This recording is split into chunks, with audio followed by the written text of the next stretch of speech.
எல்லாருக்கும் காலை வணக்கம். வாழ்க வளத்தோட இன்னைக்கு சனிக்கிழமை கோயிலுக்கு போகணும்ல. 4 o'clock எந்திரிச்சாச்சு. எந்திரிச்சு கோலமும் போட்டாச்சு. கோலம் எப்படி இருக்குன்னு பார்த்து சொல்லுங்கள். எந்த கோலமும் அந்த தங்கச்சி அனுப்பின கோலம் தான் எப்படி இருக்குன்னு பார்த்து சொல்லுங்கள். அப்படியே நம்ம பிளாக் காப்பியும் குடிச்சாச்சு.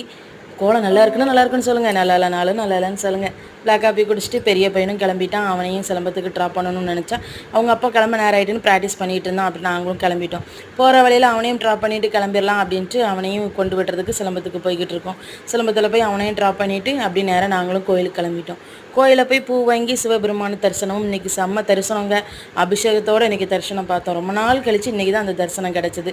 சாமி கும்பிட்டாச்சு. அப்படி பெருமாளை போய் பார்க்கலன்னா எப்படி, பெருமாளையும் போய் பார்த்துட்டு வந்து அவனையும் பிக்கப் பண்ணிட்டோம். பிக்கப் பண்ணிவிட்டு வீட்டுக்கு வந்து பார்த்தா கொய்யாப்பழம் நல்லா பழுத்துருக்குங்க. அது எங்கள் வீட்டு கொய்யாப்பழம். அவ்வளோ டேஸ்ட்டு கொய்யாப்பழம் தெரியுமா. அந்த கொய்யாப்பழத்தை பறித்து அவங்களுக்கு ஸ்நாக்ஸுக்கும் வச்சு விட்டாச்சு. அது கொய்யாப்பழம் அது எங்கள் வீடு இல்லை, அது நான் ரெண்டுக்கு இருக்கிற வீடு. இருந்தாலும் அந்த வீட்டு பொண்ணு மாதிரி தான் நினச்சிக்கோங்களேன். அப்படி தான் வீட்டுக்காரங்களும் என்னை நடத்துவாங்க. பிள்ளைங்களுக்கு மேகி கிண்டி கொடுத்தாச்சு. பிள்ளைங்களும் ஸ்கூலுக்கு கிளம்பியாச்சு. அவங்க கிளப்பி விட்டுட்டு திரும்பி பார்த்தா வீட்டில் 3 விருந்தாளுக்கு வந்திருக்காங்க. 4 பேர். அவங்களையும் அப்படி ஒரு அழகு பார்த்துட்டு அப்படி வானத்தை பார்த்தா குற்றால சாரலுங்க. குற்றால